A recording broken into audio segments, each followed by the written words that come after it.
What an awesome God we serve.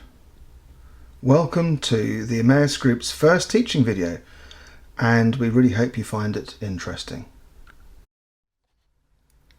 Now, for a moment, let's go back and look again at verse 14, where God said, "Let there be lights in the firmament of the heavens, to divide the day from the night, and let them be for signs and seasons, and for days and years." It's important to understand that God created the lights in the heavens for a number of reasons. He put them there to help us keep track of the days and the years, and to give us what we know as our calendar. But He also put them there to act as signs, and He put them there to tell us when seasons would fall. Now, in Hebrew, the word used for season is moedim, which refers to God's appointed times. And these times are, in a sense, like appointments in God's diary, appointments the Most High has with His people. And you will understand the greater significance of these later in this presentation.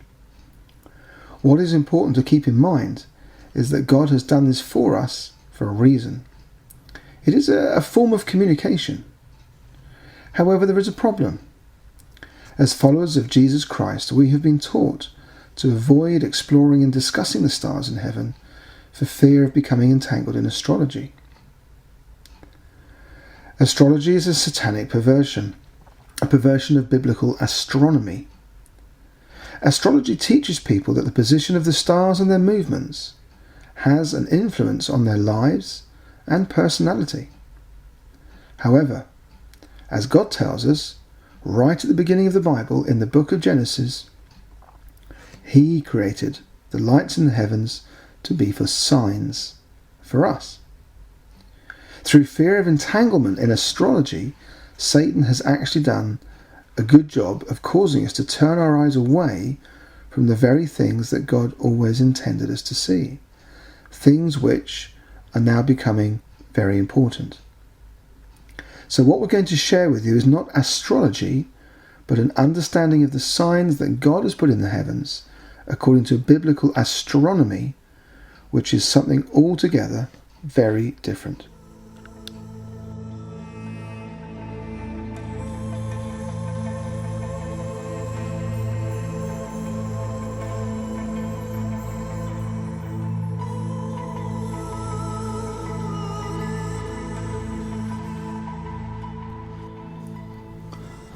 Thousands of years ago lived a prophet called Daniel, as in the Daniel of the Old Testament. Daniel was a wise man, a seer, or as we know, a prophet. He was an Israelite, exiled along with his people for 70 years to Babylon during the reign of Nebuchadnezzar, Belshazzar, Cyrus, and Darius. Daniel was a man of great wisdom and understanding who could interpret dreams. In chapter 9 of Daniel, in verses 22 and 23, we read that he was visited by the archangel Gabriel, who told him his prayers had been heard, and that he had found favour, that he was greatly loved by God, and that he was to be given skill and understanding. He had also been promoted by Nebuchadnezzar as chief over all the wise men, because, as it is written in Daniel chapter 5, he was found to have an excellent spirit, knowledge, understanding, the ability to interpret dreams, solve riddles, and explain enigmas. As a Hebrew appointed chief over all the wise men, he would undoubtedly have appointed other Hebrews who had been exiled with him. Therefore it is likely that at the time of Jesus' birth, these wise men, or their descendants, who would have carefully studied both scriptures and prophecies, would recognize the signs that God had placed in the heavens, and, significantly, how to interpret them. The Magi who set off across the desert from the east knew both scripture and prophecy, and having observed the signs in the heavens, duly set out for Jerusalem. So what did they know, and what did they see? To understand what they knew, we just have to read the same scriptures and prophecies they read about the birth of Jesus.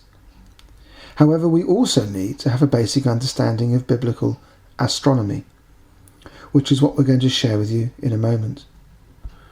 What we can't do is to take you back in time to see what they saw in the skies above them from Babylon. But what we can do is to show you by using a piece of software called stellarium. This uses precise astronomical data combined with the laws of physics to accurately simulate the movements of all the lights, the stars, the planets and constellations that God placed in the heavens for us. This remarkable software enables you to see the skies from anywhere in the world at any time in history. What you see on the screen reflects exactly what you see in the skies and is used by astronomers all over the world. So if we know what to look for based on the prophecies, combined with a simple basic understanding of biblical astronomy, we might just find what they did.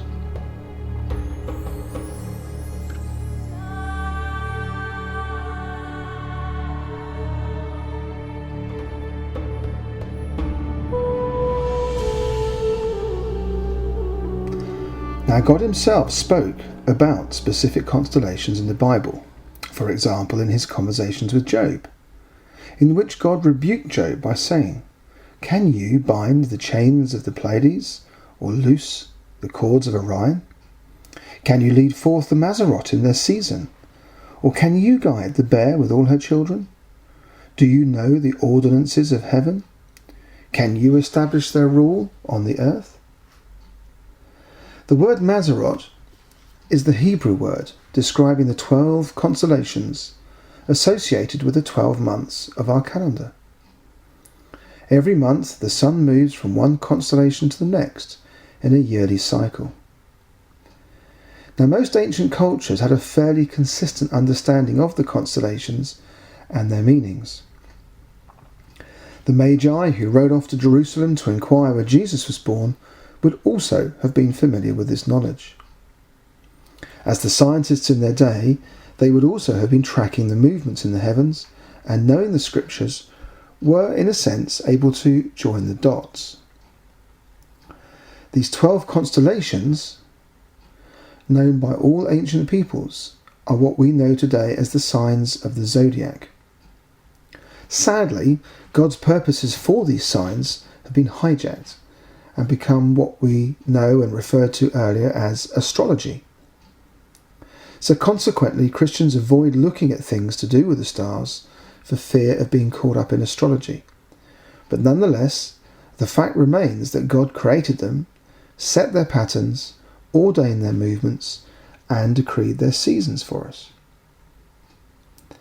Now, there are 2 constellations in the Mazzaroth that you need to know about before we explore further what it was that the Magi might have seen. The first one is a group of stars that form the shape of a lion, and you might know of it as Leo. In Hebrew, it's called Ari. According to biblical astronomy, it represents the royal tribe of Judah.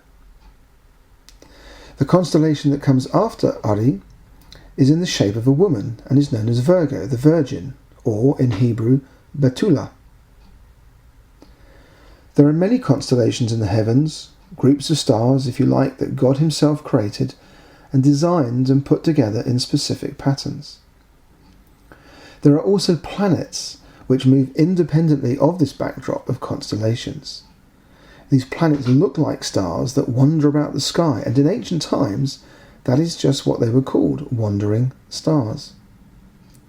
These distinct heavenly lights also had meanings, and their movements were meticulously recorded by the Magi and other wise men. So what might the Magi have seen? Well, one of the prophecies they would have been familiar with is the one about the virgin birth in Isaiah 7:14. And interestingly, this prophecy, which was spoken to the house of David of the tribe of Judah, refers to God giving a sign. Was this sign simply the birth of a child to a virgin, or was there something else? Remember that in the beginning God said that he created the lights in the heavens to be for signs.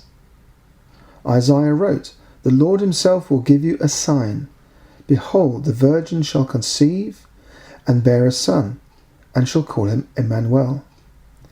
And significantly, Emmanuel means God with us, and we'll come back to this point shortly. So is there any chance that this sign was something that might have been seen in the heavens? We also know that one of the constellations of the Mazarot is of the woman, the Virgin or Betula, and the book of Matthew tells us that the wise men came from the east to worship the King of the Jews, whose birth they knew of because of what they had seen in the heavens, what we know as the so-called Star of Bethlehem. Using stellarium to rewind the sky, it's possible today to see it. We know that it wasn't too obvious at the time, even though Christmas cards try to portray it as being some incredibly bright star. And the reason we know this is because Matthew himself states that Herod had to ask about it, because he and his so-called wise men hadn't seen it and didn't even know when it appeared. So we're going to use stellarium to set the location to Baghdad, which is near enough Babylon, and we're going to rewind the skies all the way back to around 3 BC, which is around the time that historians generally agree Jesus was likely to have been born.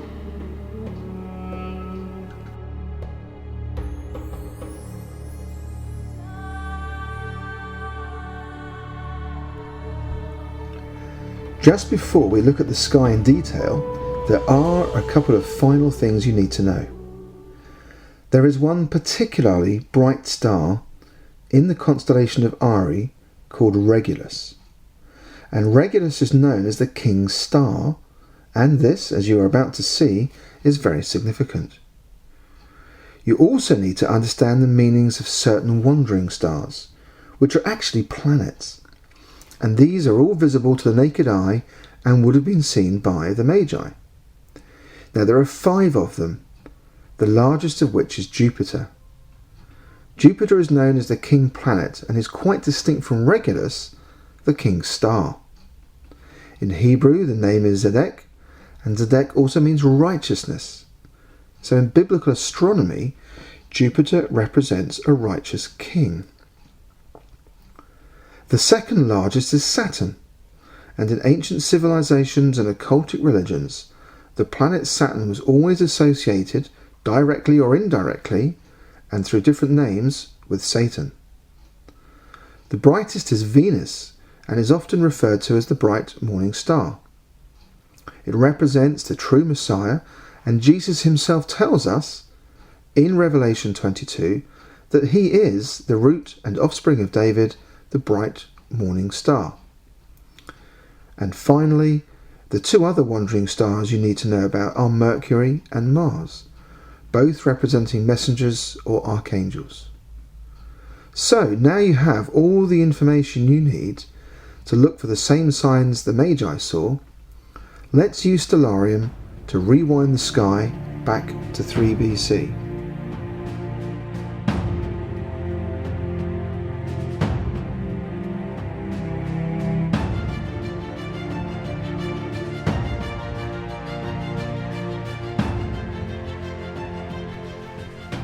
To show you what the Magi saw, we've set the location as if you were standing in Babylon next to the wise men.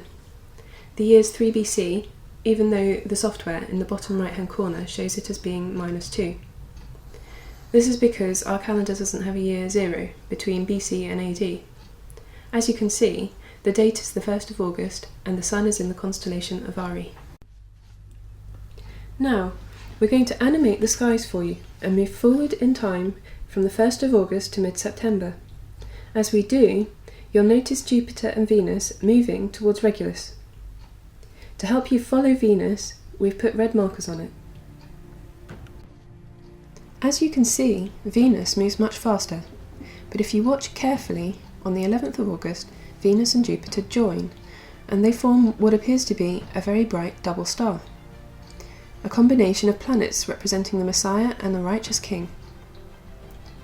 Apart from the moon, this would have been the brightest object in the night sky, and it occurs exactly 1 month before something else significant. Keep in mind that Jupiter represents a king, and Venus the Messiah. What do you think God might have been saying?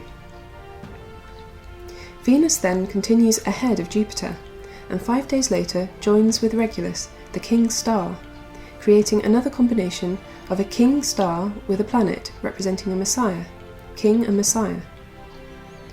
Such individual combinations do happen on a fairly regular basis. However, what's remarkable in the time frame that we're showing you is the collection and sequence of these events all coming together. Moving forward into early September, we can see how the Sun has moved from Leo into Virgo, who signifies a virgin. It's closely pursued by Venus, the Messiah, and Mercury, the Archangel, who've joined and travelled together for a while. Then, Mercury, the Archangel, goes ahead of Venus, the Messiah, and on the 11th of September, exactly 1 month after the coming together of the planets representing the Messiah and the righteous King, Venus arrives in the constellation of Virgo.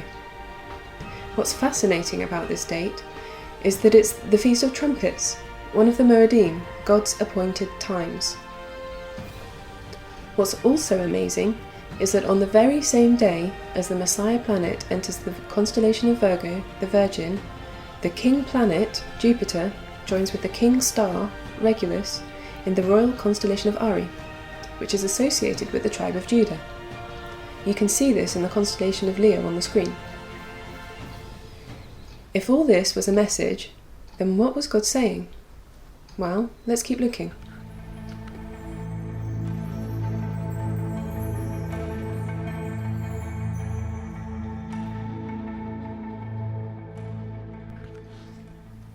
The prophecy in Isaiah says that the Son will be born of the Virgin and will be called Emmanuel, meaning God with us.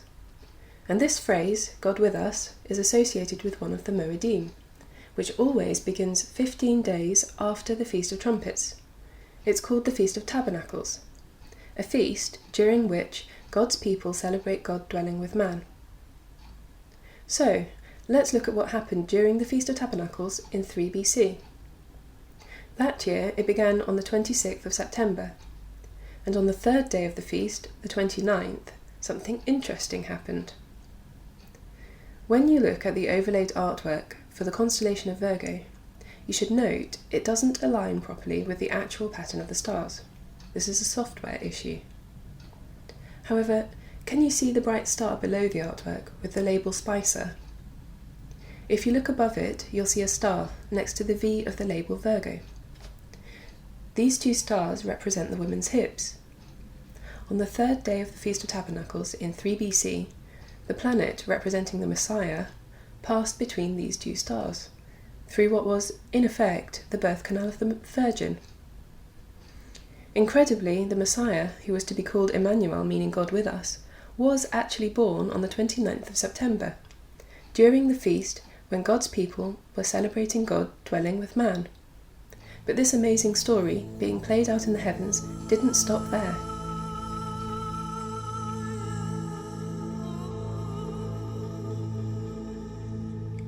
For those of us who believe that Jesus was born on the 25th of December, at Christmas time, this new understanding may come as a bit of a surprise or even a shock.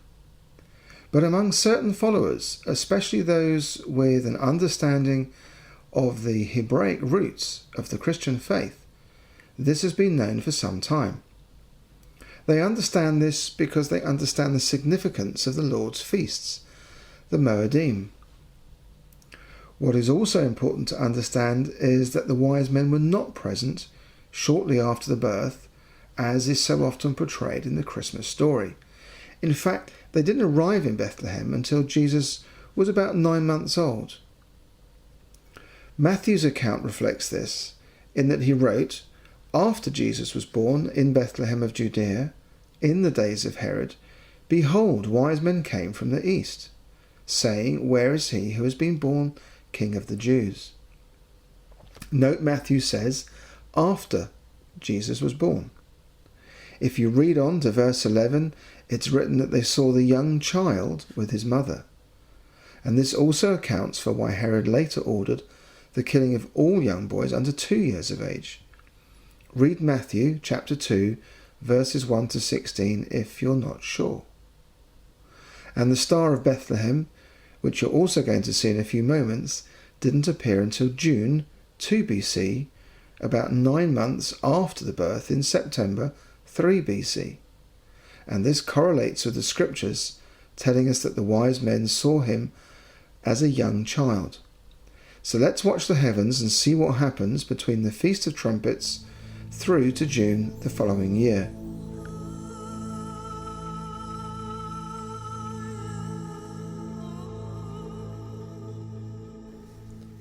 Occasionally, planets appear to do something rather odd. They look as though they stop, move backwards and then forwards again, or even do a loop. They don't actually do this, it's just an illusion created by their different orbits around the Sun, and is known as retrograde motion. Earlier in the presentation, before the birth, we pointed out to you a meeting of the heavenly kings, Regulus and Jupiter. Now we want to show you another remarkable sequence of events. After that meeting on the Feast of Trumpets, Jupiter moved forwards, but then stopped. We've put red markers on it to help you, so watch carefully and see what happened.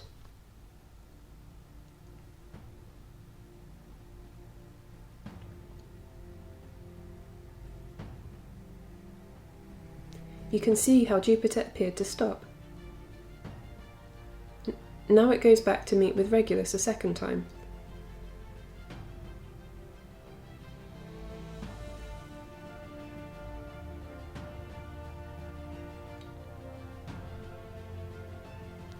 And then it keeps going backwards and stops and turns, returning for a third meeting on the 5th of April.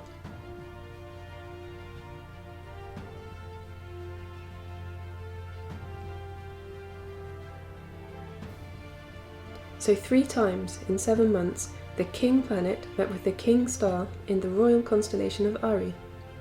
This must have been the confirmation they needed, having seen the birth portrayed in the heavens the previous September, that the prophesied Messiah, the King of Kings, promised to the tribe of Judah, had indeed been born.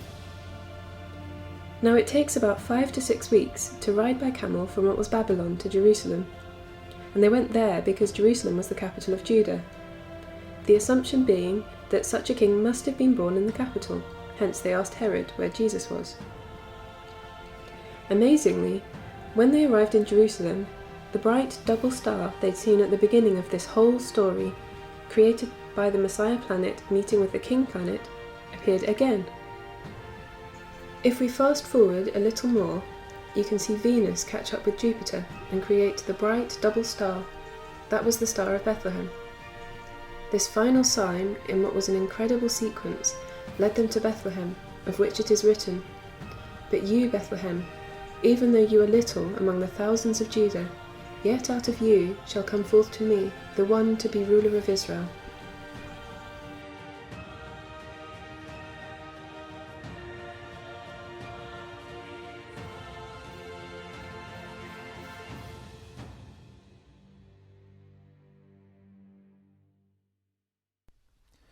Truly, the heavens declare the glory of God, and 2,000 years ago he used them to show us something historic was about to happen, the birth of his son to a virgin during the Feast of Tabernacles. As the lights in heaven portrayed a birth, so it actually happened here on earth. That day the Father's will was indeed done on earth as it is in heaven. However, Jesus' birth was not the only time heavenly signs had been written about. In Revelation 12, verses 1 to 4, the Bible again speaks of signs, but this time indicating something very different. They warn us of the time that Jesus spoke of, when he said, "Then there will be great tribulation, such as has not been from the beginning of the world until now, and never will be." So after all you've seen so far, we hope you're beginning to appreciate that when God says he will put signs in the heavens to tell us something, he does. Both Jewish and Gentile believers will suffer greatly in this final period of human history, which we know from the scriptures to be 3.5 years, the Great Tribulation. So now we want to show you what we found.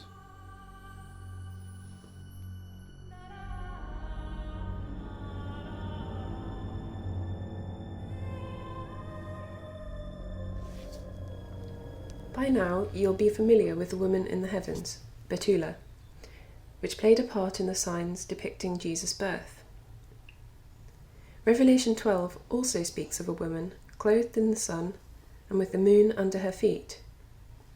If you think back to what we showed you in 3 BC, you might already be thinking this sounds a bit familiar. But in case you haven't made the connection, we'll show you. This is what you saw earlier from 3 BC. Betula is clothed with the sun, as you can see, with the moon under her feet.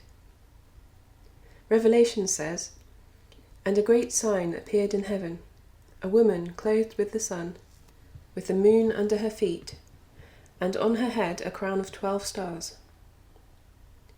Although the sign in 3 BC depicted a woman giving birth, there was no crown of 12 stars above her head. The sign in Revelation 12 occurs just before the time when Satan is cast down to the earth. He then makes war with the saints for 3.5 years, a time known as the Great Tribulation. However, by using stellarium to fast forward in time, we discovered something really interesting. You can see the woman clothed with the sun and the moon under her feet. But this time, there is something fascinating going on above her head. A crown is a symbol of royalty. The constellation of Ari, which is above the woman's head, represents the royal tribe of Judah and is made of 9 stars, which you can see are all connected by the faint blue lines on the screen. What's interesting on this particular date, however, is that 3 wandering stars have now joined them and line up above her head, making a crown of 12 stars. The date this appears is the 23rd of September 2017, the Feast of Trumpets. But what about the rest of Revelation 12? Well, it goes on to say, "And another sign appeared in heaven. Behold, a great red dragon with 7 heads and 10 horns, and on his heads 7 diadems. His tail swept down 1/3 of the stars of heaven and cast them to the earth. And the dragon stood before the woman who was about to give birth, so that when she bore her child he might devour it." Later, in chapter 12, we are told who this great dragon is. He's the ancient serpent of old, Satan. There are several constellations representing serpents or dragons, but 3 of them in particular appear to form one great serpent, winding its way around the other constellations in the sky. As the serpent winds around the sky, it weaves around 10 constellations. Could these represent the 10 horns? Finally, the tail of the serpent is a constellation called Hydra, a very large constellation with a transit time of 8 hours. Because of the Earth's rotation, the stars appear to move across the sky, rising in the east and setting in the west. It takes 24 hours for them to complete a cycle, and so 1/3 of a cycle, 8 hours, actually equates to covering 1/3 of the sky. The tail of the serpent sweeps out 1/3 of the sky. In this picture, if you look carefully, you can see its head is near the feet of the woman, waiting to devour what she gives birth to. You can also see, just above it, the constellation of Hercules. This constellation depicts the head of the Hydra, a 7-headed serpent. At the head of the serpent is a constellation, Corona Borealis, which is a crown, consisting of 7 stars. If all this wasn't enough, see what else we've discovered in the following animation that runs from the 23rd of September 2017 through to early 2018.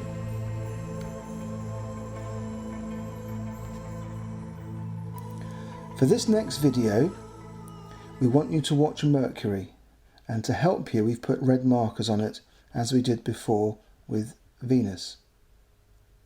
So let's watch what happens as Mercury moves across the sky towards Saturn.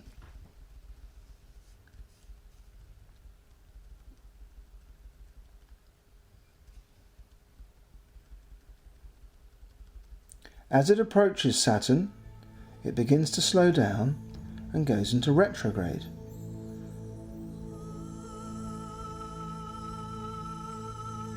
Saturn then moves away towards the constellation of Sagittarius, which is, as we mentioned before, associated with the Antichrist. However, Mercury comes back for a second strike and passes Saturn on the 13th of January in 2018. It then continues to move away, leaving Saturn behind, still in the constellation of Sagittarius. And what is notable about this is that Saturn, representing Satan, remains in the constellation of Sagittarius, who is associated with the Antichrist, for 3 years.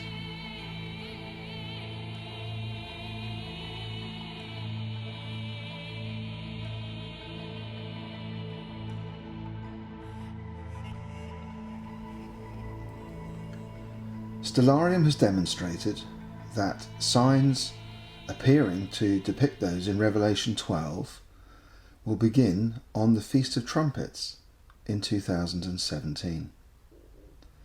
Before making the decision to produce this video, we spent 5 months testing these discoveries with over 60 church and ministry leaders, and we're very aware of the gravity of this message. And to be really clear, we are not date fixing Jesus' return, because no one knows the hour or the day but the Father. And neither are we telling you that certain things will happen on certain dates, because we just don't know. All we are doing is sharing what we have discovered and tested. So what does this all mean? Very simply, we believe we have but a short time before the world becomes much darker and life becomes much more difficult for disciples of Jesus Christ. Our news media is already full of indicators that the tribulation has in fact begun building momentum, with Christians being persecuted and martyred in many countries, especially in the Middle East. But we can and must also rejoice, for our salvation is drawing near, as these global events indicate and indeed vindicate the truth of God's word. Our advice is to pray and ask God to speak to you personally about what you've seen in this video. We also suggest that now may be the time to begin repenting and truly seeking first the kingdom of heaven and God's righteousness. That you use the days ahead wisely to prepare yourselves for this time of great trouble. Because God himself said in Revelation 21, whoever overcomes shall inherit all things. That a time is coming when God will dwell again with his people. God himself will be with them, and they shall be his people. He will wipe away every tear.